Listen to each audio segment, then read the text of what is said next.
Next game we're talking about is a top 15 matchup between Tennessee and Oklahoma and Eli's Volunteers. This is why Eli's not in the studio right now, Dalton. He's down in Knoxville partying his ass off after a dominant Tennessee victory, 25-15 over Oklahoma in this game. Let's go over the highest graded players from this game. At number 1 for Tennessee is edge defender Joshua Josephs at a 94.3 grade. Number 2, Dante Thornton Jr. at a 91.3. Elijah Simmons, the defensive tackle, at an 82. Jermod McCoy at an 80.8. And Keenan Pili, the linebacker, at a 73.8. And let's go over to the Oklahoma side of the ball for their 5 highest graded players in their loss to Tennessee. Number 1 is edge defender Trace Ford at a 90. Robert Spears-Jennings at a 76.4, the safety. Dominic Williams, the defensive tackle, at a 74.5. Another defensive tackle, Grayson Halton, at a 71.9. And Connie Walker, the corner, at a 71 in this game. Dawn, for you, what was the stat that told the story in Tennessee's victory? Well, it's a good week to be a defensive lineman, isn't it? Yeah. Jeez, we got the week of defensive linemen, and I'll tell you what.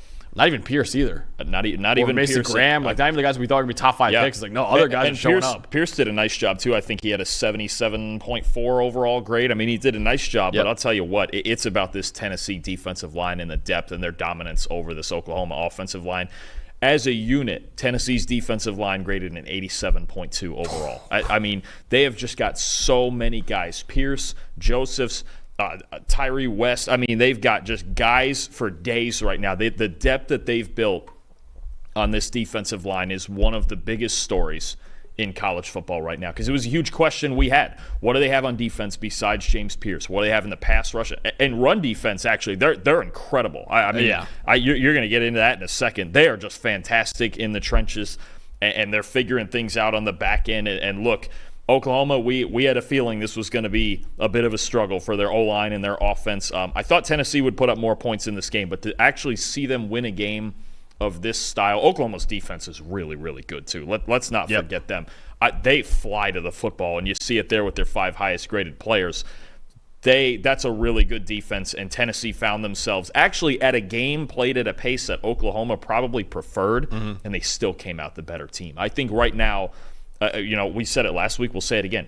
Nico Iamaleava and James Pierce have not put up superstar performances yet, and Tennessee's winning anyway. So there's more of a ceiling here to go with this Tennessee team. Legitimate playoff contender.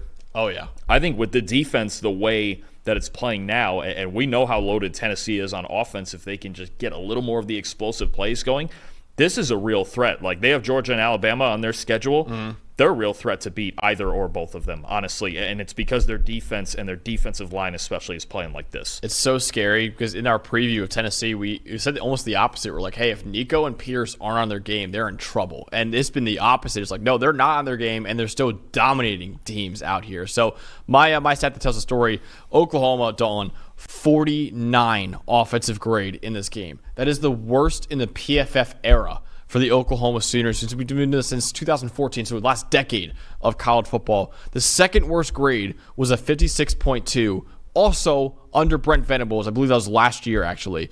Dalton, Oklahoma's highest offensive grade this year is a 65.4. Lincoln Riley, in his 5 years as Oklahoma's head coach, had 2 games that were that low in his 5 years there. I understand that Brent Venables is a defensive-minded coach, and the Oklahoma defense has been great so far.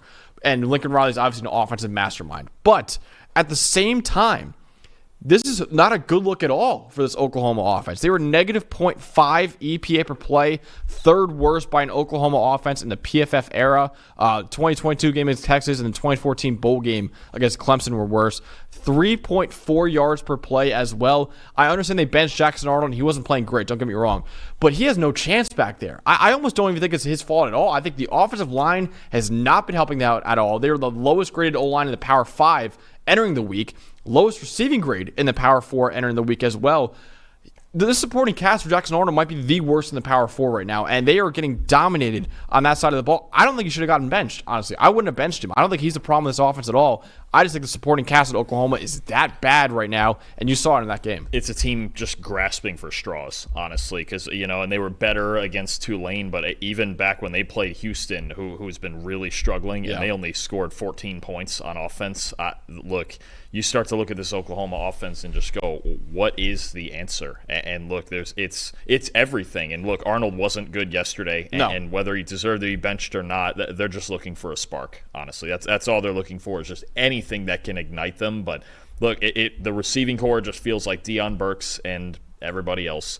The offensive line, I assume after this game, is still the lowest graded unit in the Power 5. Yeah.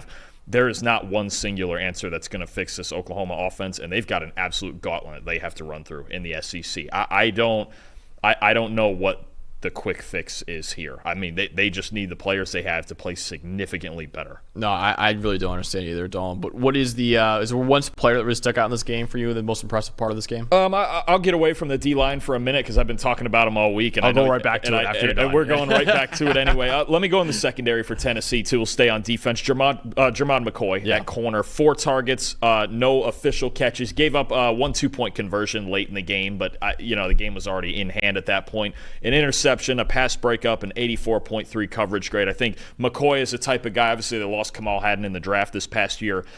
This is the type of guy that make their secondary a lot better. Now, look, their D-line, after seeing what we've seen the last couple weeks, real confident in that unit. Oh, yeah. Now the back 7 coming along with it. If this Tennessee defense becomes more well-rounded and a really elite unit and balanced unit like that, this is easily, they're already a playoff contender. We know this. They have 2 big wins already. They could be a legitimate threat to an SEC title playing like this on defense. Absolutely. Drake Holiday actually shouted him out in the chat right before you even got into him. So Drake Holiday, Jermon McCoy was a baller in that game. He was. Another guy in that defense that was balling out on was Joshua Josephs, the highest graded player for Tennessee in this game. 94.4 grade. 99.3 run defense grade. He had 2 run defense stops, 2 forced fumbles, a tackle for loss on only 12 run defense snaps against Oklahoma. Also had 3 pressures on only 16 pass rushing snaps against Oklahoma as well. Again, we talked about before how it was James Pierce Jr. in our preview. James Pierce Jr. and then who else on this defense? Joshua Josephs, Jermon McCoy, and a bunch of other guys are stepping up as well. And if Pierce starts to get it going a little bit, this is a terrifying defense that you have to go up against in Tennessee. And Joshua Josephs was absolutely fantastic against Oklahoma in this game. So, once again, Eli's Volunteers. Eli picked the right team, it looked like, far. Oh, man, they are dominating everyone they were lined up against. 25-15, they beat Oklahoma in that game. And that was a 10-point game. It honestly felt like a lot more than that, honestly. It felt like once Tennessee went up by 2 possessions, like, oh, this game's over.